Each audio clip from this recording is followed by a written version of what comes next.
Hello everyone, it's Justine. Today I get to make something really beautiful with the tiered tray collection from Becky Roberts. And this is from Spellbinders again. And there's this whole die system and a stamp set. So I will show you the dies here and just a little peek at the stamps as we start. So it's kind of all about this idea of having that tiered tray. So you can make, I'm actually just going to use the back to talk about it before I jump in. You can make a plant, a pumpkin, a mug. There's acorns that you can add around, a pitcher of water, pumpkin. There's a little house. I'll show you the die so you can get a better look at the house. A stack of books, another pumpkin, leaves, a vine, and then of course this tray, which is kind of the center of the idea behind this die, or this really collection. So I'll just push off my little sentiments off to the side here. And I'll show you some other things that I'm not going to use on my kit or my card, but they're an option. So there's a flower die, and we have, okay, that's part of the house. This gnome is so stinking cute. Anyway, I'm using the gnome. There's kind of this cutting board look. So there's a cutting board you could add to it. Here's the house. It's kind of like a little dollhouse or a little, I don't know, in the home decorating stores like Hobby Lobby or my craft store, they have things like this. So this triangle would go here and this slanted rectangle would go on the side of the house as like the roof. I couldn't think of the word.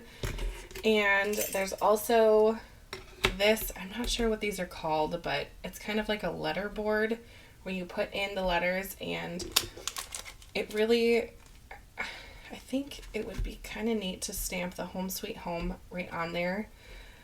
Typically I see those letter boards with like a black background, so you could stamp that Home Sweet Home onto like white embossing ink, or have the background white and then stamp that with black. It's kind of up to you, but I think that's the point of this little die. And then there's also a little sentiment die that says hello that you could use as the letters on that as well. Or you could pop that on to this little cutting board or message board here. And I think that's all of them that I'm not using. I'm also not using this vine.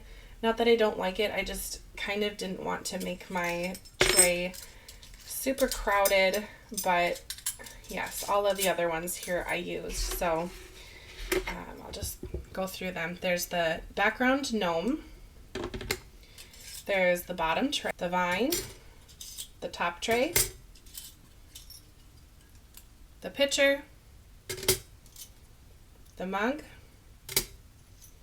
This is one of the support pieces for the tray. Some leaves with a vine on them. The stack of books. The top part of the tray and the cover for the two little feet area parts of the tray, this part of the tray. There's the leaves. There's a little, like a sprig. Pumpkin. More leaves, the top part of the support of the tray, the acorn and its little coordinating pieces, and then the beard and feet and nose area for the gnome. So there is a lot of dies. So you can really make all sorts of different little things to go on the tray. It's really neat. I'll just set those off to the side for now, since I have already gone ahead and cut everything that I need with some cardstock to get ready, but I want to add a little detail to some of my pieces. So I am going to use some Copic markers, and I'm going to stamp on my stack of books to make my die cut pieces kind of come to life, and to kind of make it a little more interesting than just have everything be die cut. So I'm just going to jump right into it. Now I'm going to start with the wood areas, and I am just going to take this Copic marker that's E44 called Clay and just kind of make some fake wood as I go here. It's not going to be perfect, but it, in my opinion, is a little bit better than just brown paper. So I'm not stressing out about how it looks, just kind of giving it a go. All right, I think that's, well, I guess I wanted to use brown for my acorns. Let's just pull those over. Now I have a dark acorn and a light acorn. I'm going to put one of these acorns on my little mug, but I'm going to add some shading or just kind of make it look a little more round to both of them. These acorns aren't really just one flat color. They're kind of spotted or speckled with dirt and bugs that have climbed on them. And that's all the brown. Okay. Oh, the pumpkin. I'm just going to color the pumpkin stem with my brown here. I might have to pull in a darker brown. Maybe not. But I noticed on the example on the back of the stamp pack, they had, I think, another piece of cardstock. So they probably layered the two pumpkins together to make the look of one pumpkin. But I am not really interested in cutting out something else, so I'm just kind of going with this. So with the R08 here that I am using, I'm just going to kind of outline the lines that are already on the die cut to kind of give my pumpkin some shape, and I'm going to add some streaks to give it a little character, because we know that pumpkins are not just one flat color. There we go. To me, that pumpkin just like came to life after that, so I'm glad I did that. Now for my leaves, there's a very slight indentation of some kind of a leaf pattern on the die cut, so I'm just going to kind of follow that and call it good. What I kind of told myself when I decided to add color with Copic markers to the cardstock was that, you know, if it turns out to be something that I don't really like, I will just cut more because I have the dies.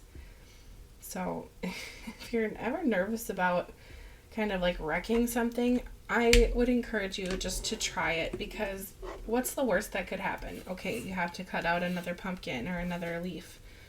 Oh, that takes not very long, so try it. And it does not have to be perfect, because it's homemade, it's handmade. And yes, it can be beautiful and handmade, but I don't like to stress about it because it's just not my personality. All right, now I'm going to have my gnome wear this red to kind of coordinate with the leaves. So I'm just going to kind of follow the outline of the bottom of my gnome here, and I'm going to go over the area where the shoes will be. Since I am going to glue the shoes on, it doesn't quite matter.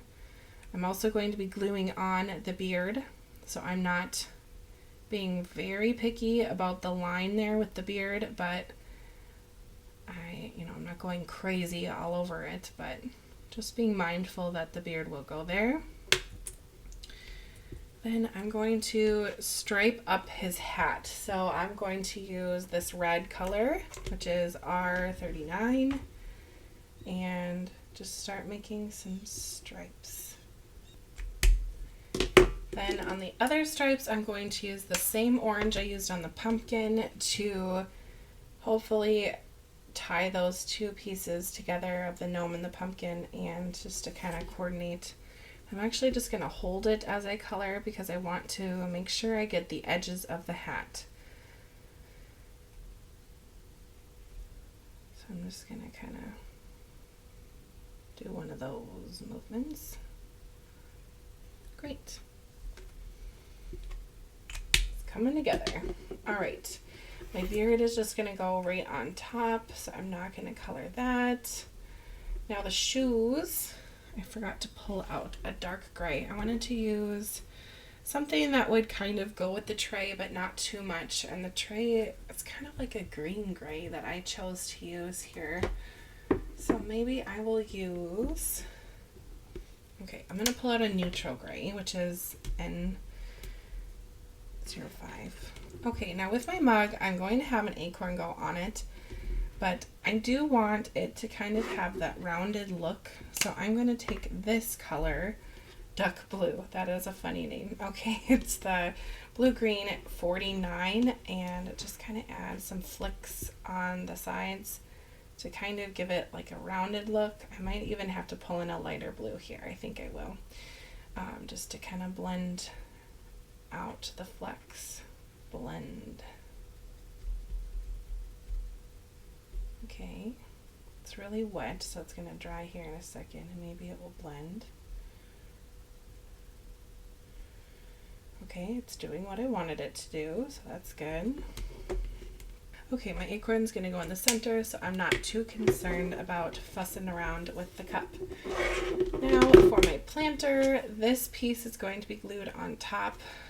You know, I think I might just glue it on now so I can see how it will look.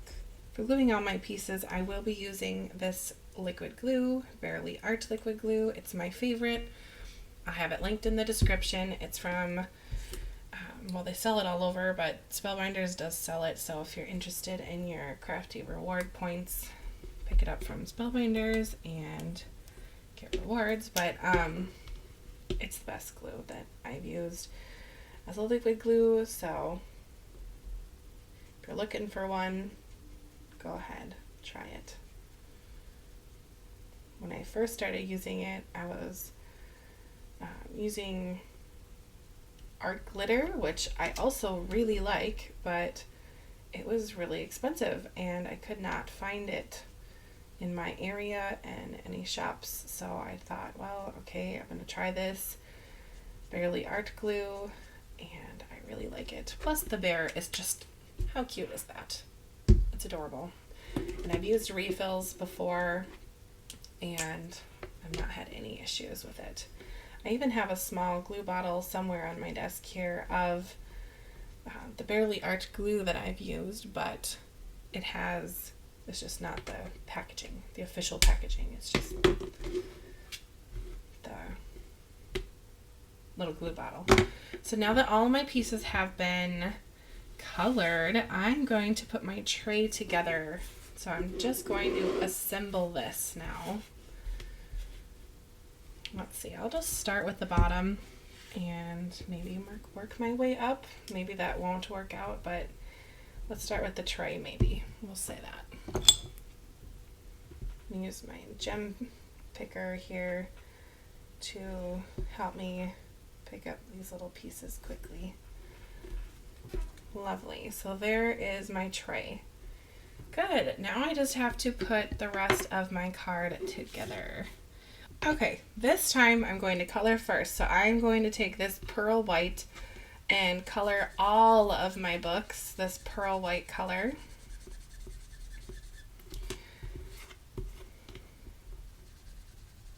It really isn't pearl in my opinion.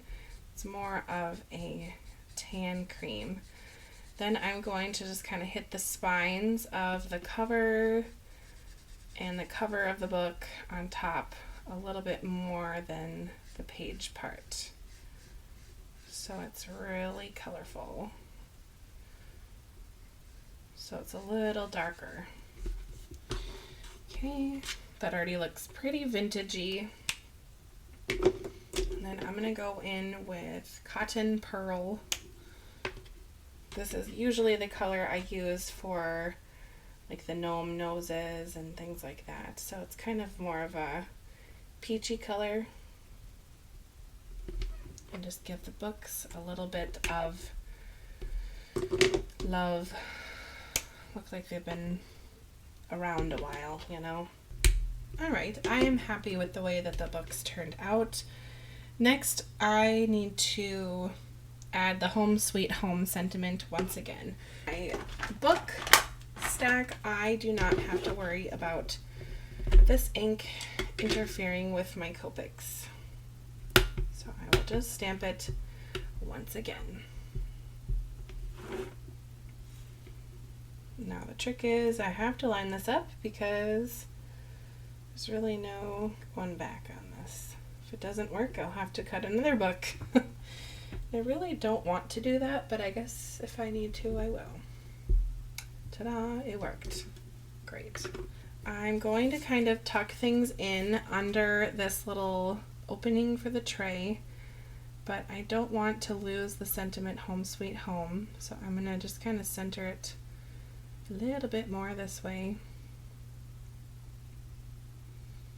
And I'm not sure about all the placement yet, so I'm just going to kind of tuck things in where I think they go and build my scene from there.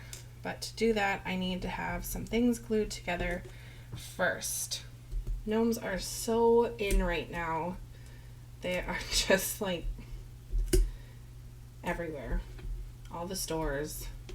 I was at a craft fair again, and they're all over. I have a couple, but I've started decorating with my cards, so I have some gnome cards in my living room. So I guess they're watching me with no eyes. Anyway, oh, that's cute. It looks like it's sitting on the book. Okay, lovely. Now I need this little branch here to go in to look like a leaf that has been potted. Okay, looking at the area I have here, I don't really have room for a matted sentiment, so I'm going to have to risk it all and stamp right onto my background, which is what I was trying to avoid, but I can't really do anything now since everything's glued besides just stamp. Now, I really like these sentiments, and I don't even know which one to use because they're all really cute. The ones that are kind of catching my eye are When I'm With You, I'm Home. I think that's great. Live, Laugh, Love is always just chef's kiss. Perfect. Enjoy the Little Things. Wishing You a Beautiful Day. Your Top Tier is just great because I love a pun. Should I do top tier? Again, I'm going to use this archival ink and stamp away. This is the kind of my preferred black ink that I use if I'm not heat embossing. If I'm going to use any heat embossing, I will use the ink that I used in my Nutcracker video, which is this VersaFine ink. Just is a little better for heat embossing. And the stamp impression tool my husband made for me, so I can't buy that one, I guess. It's all made. And I'm glad that I'm using my Misty because there's no way I would have been able to re-stamp that by hand. So I'm going to go in just with a little more ink. Probably doesn't help that I am using my Copic markers to ink up my stamp, but I don't know. It's just my personality, I guess. Anyway, perfect. It turned out lovely. So now all I need to do is put this on a card base, which I have a few of over here. Just need to fold it.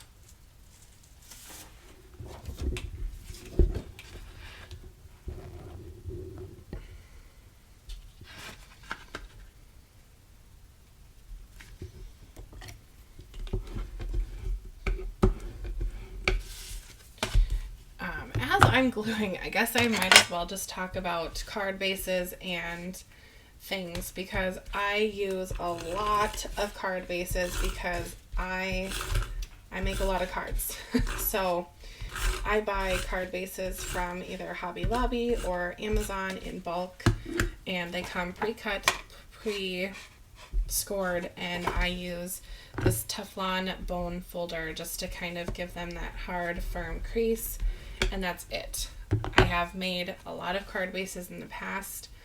I have even enlisted my husband to help cut and score them, but it just, I don't always have time for it, and he doesn't either, so sometimes I will just buy them myself. Now, it did not line up, which is probably my fault when I was cutting the brown paper, but that just means I need to trim off a little bit of the white. So I'm going to do that carefully with my trimmer, and ta-da, it is ready. So there is a look at my finished card. I love it. I will definitely use the stamp set again. I love the puns. I love the gnomes, so I'll use the die set as well. I can't wait to make maybe a Christmas one with this set. So we'll see. Anyway, I hope you have a great day, and if you've watched all the way to the end, thank you so much, and consider subscribing to my channel if you have not yet. Thanks for watching. Bye!